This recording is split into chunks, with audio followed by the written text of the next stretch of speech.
interview is with a phenomenal woman. She's highly inspirational. She's a founder, a principal of ID Lab Architects. The firm is based in Sandton in Johannesburg. Tina Kubugeni is academia. She loves design. She loves history. She's very passionate about people. She's a people connector. She's fun-loving, and she's achieved a lot of things at a very young age. Tina, welcome to the show, and thank you for making the time to see us this morning. Tell us about what drives you. Who is Tina? Thanks very much, Jazz, for having me on the show. Tina is a little girl from the Eastern Cape who had very big dreams. Where we come from is quite humble, but I always had a portal into the world to see what was happening. My aunt traveled extensively, and I just thought I want to be a part of that. I love people, I love design, I'm in love with life, and I have a little bit of energy in me, and I want to give it to the world. That was lovely, Tina, and a lovely introduction about yourself. A beautiful story at a young age. Take us through your career highlights, your business, and what is the value proposition that you are trying to portray into society? I think the most important thing that I want to bring to the fore is that Black women are very able. I think that's a narrative that has been undermined the world over, and that is why I do what I do. I also do what I do because the built environment needs to be more subservient to people in the African context, and I think blending the two is something that I enjoy doing. I love doing it.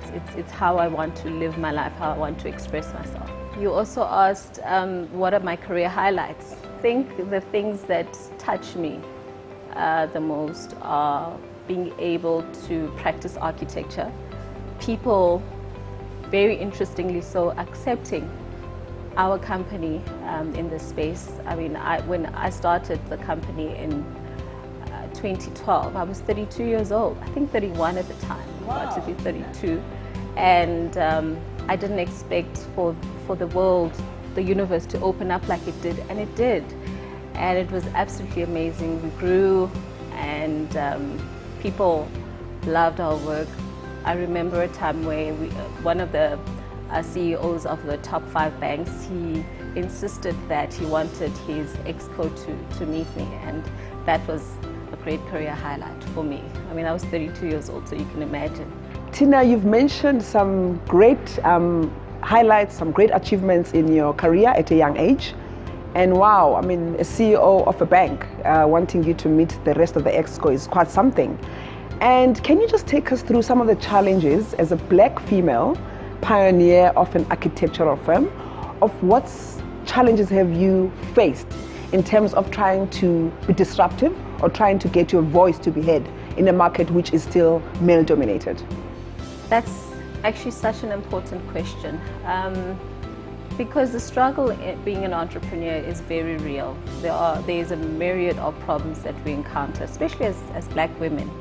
One of the few is firstly breaking the barrier. People look at you and they think, could she possibly be a real architect? So I usually get a lot of questions on the credentials, whether which university I went to, etc., etc. But as soon as people see your passion and your talent, they quickly jump on board, and actually they become your biggest supporters.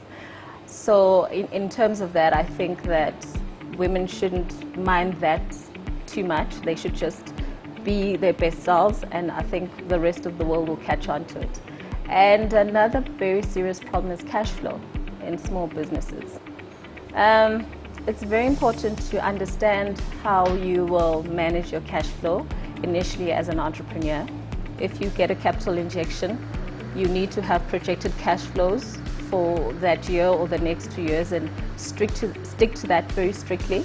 If you don't have a cash injection, where typically most Black young people start from there, it's very important that when you do get an invoice paid, you understand when the next one is coming, and the next and the next. And back to back with that, your legal agreements with your clients. That is a very important aspect to have, because we, especially as creatives, we think, oh, I got a client and I'm going to start with the design work. Where I've found that one of the most important things you can do is to get the legal work, your contract signed, and everything ironed out. So if you can afford a lawyer, or if you can talk to someone who is a lawyer who can do pro bono work with you, that would be beneficial to you. And thirdly, how you chase your invoices is such an important aspect of the business, because in the context that we live in, so the South African context, no one polices that. So it's very important to have a system in place early on in your business, so that you know your turnaround time from a particular invoice is 30 days, 90 days, and you chase that very efficiently, as it were. But generally, oh my God, it's an amazing space to be in. I think if you have the knack of being an entrepreneur, jump into it. It's exhilarating, it's fun, you meet amazing people, and it's extremely rewarding. So Tina, that was quite profound. What I'm understanding is that you're a seasoned business woman. So what is the one thing that just gets you up to lighten up in a situation? And leading to my second question is, when days are dark or gloomy, how do you keep motivated? Oh, that goes straight to the core of me. I think the most important thing about it is purpose, having a sense of purpose. I grew up in a political family where we understood where South Africa needs to go to, and we understood that it wasn't a conversation of one generation. There were politicians who, Dibulele Nzamela was in the gallows, he was on death row, and he's my uncle. And the conversation is, from his struggle, how do I now take it into the future? And I have chosen my conversation to be architecture and the politics of space. And I think that's what this is about. When I'm feeling exhausted, tired, I remember why I do the things that I do. It is about people, African people, all African people. When I say all African people, I mean those who have come from Europe as well, included. I mean, Afrikaans, they are now Africans. Xhosa people, Zulu people, Guni people, we are all Africans. And I think the opportunity to allow ID Lab to be a gasket for all these people to come together and to see, for people to see that, hang on, we can all participate in this conversation together and in tandem, is something that I wake up for every day. I want to see an inclusionary South Africa. I want everyone to respect where black people come from, where white people come from, etc. And I'm hoping that's what ID Lab is going to do. And I'm hoping that in the future, when youngsters come up, they'll take ID Lab into the rest of the world, I hope. Tina, that was very profound, and I think it talks to the core of who exactly Tina is, like I've always known you. You talk about the politics of space, you talk about Africans, and when you say Africans, you talk about everybody inclusive, as far as Europe and obviously Africa. And thank you so much for coming through. You're doing wonderful things, and I'd like to connect with you more often to continue the conversations, and thank you. That was Tina Kubukeli. Very inspirational, highly beautiful. She's got the biggest smile. And Tina is doing wonderful things at her age. And really, she is leading from the front. And we'd like to have more conversations in the future with Tina. Thank you so much, Tina. We look forward to having you more often.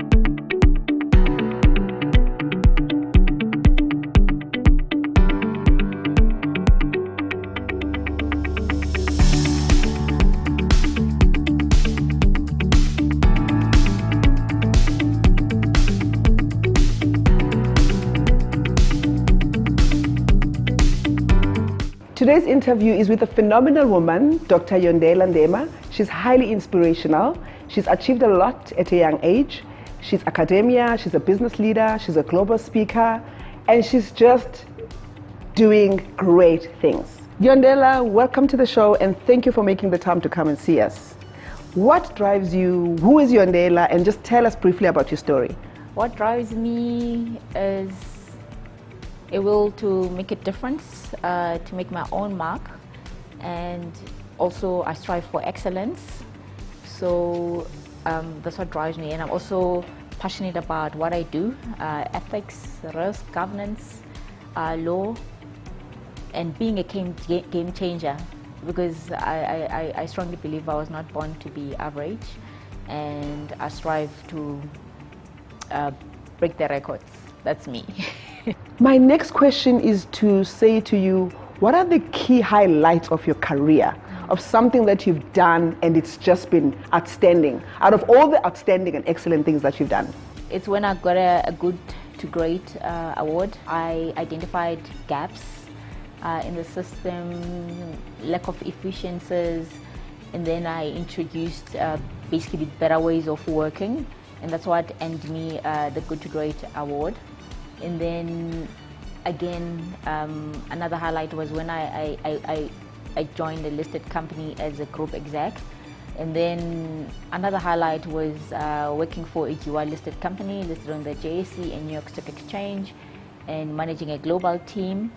And that was a stretch assignment for me in terms of managing a global compliance and ethics program, because I mean, in terms of my background, at varsity here you're only taught South African law, and the highlight of that role exposed me to US law, UK Bribery Act, EU law, over and above just being familiar and knowledgeable in South African law. With everything that you've achieved, what is it that you are bringing back to South Africa as a positive impact for other women who aspire to be a Dr. Yondela in their own rights? What I've brought back is a global perspective, which is usually lacking, and which I've been privileged in terms of working for a global company to have. And also when I was seconded to a US-based law firm last year. I mean, as you know, in terms of the maturity in South Africa, how we deal with bribery and corruption, for example. So the enforcement is not as stringent as it is, for example, in the US. So that's why there's no deterrent in terms of prosecution or consequence management. It's lacking. So for me, what I'm bringing is that perspective that, look, if there's no balance of consequence, there won't be any change in terms of the unethical behavior, there won't be any deterrent. And also, I think from a personal perspective, in terms of what I brought back, is hopefully inspiring others that nothing is impossible if you believe. And I never thought in my wildest dreams I would go to Harvard Business School. I mean, I've always been an academic at heart, and I just wanted that perspective of attending a business school to add to my specialist background and legal background. Thank you for that, Yondela. So you talk about balance of consequences, and you talk about bribery and corruption, and these are things that we're experiencing in South Africa at the moment, especially in this era. And I think our president is at the driving seat of corruption at the moment. So I'm quite glad to hear the compliance and the ethics space is maturing in South Africa, not as fast as we'd like it to be, but I think that's so profound, and we need to get the word out there to really balance the consequences of people who are in corruption activities. Last question, Yondela. So when days are dark or when you are really demotivated, what actually gets you up in the morning to be that flower that I've known you to always be?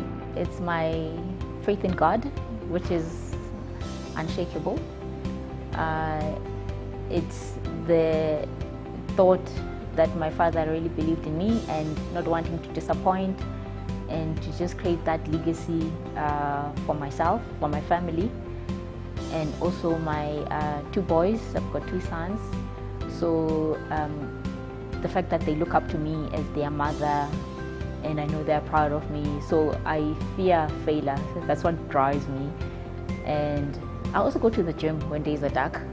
And I've recently started doing boxing. It keeps me sane and keeps me on my toes, and I guess it keeps me healthy as well. You know, Yondela, I just love the way you've just positioned what gets you up when days are dark. You talk about spirituality, you talk about going to gym, which is a very important aspect of keeping healthy and your well-being, and you talk about family, which is your pillar of strength. And I think one of the things that I'm taking and I'm learning from you is the fear of failure. So once you recognize that you are scared of failure, I think you can only rise to greater heights. And thank you so much for that. That was your Dr. Yondela Ndema. She is an executive in compliance and ethics. She does wonderful things. She's achieved a lot in a young age. And really, thank you so much for making the time to be with us this morning.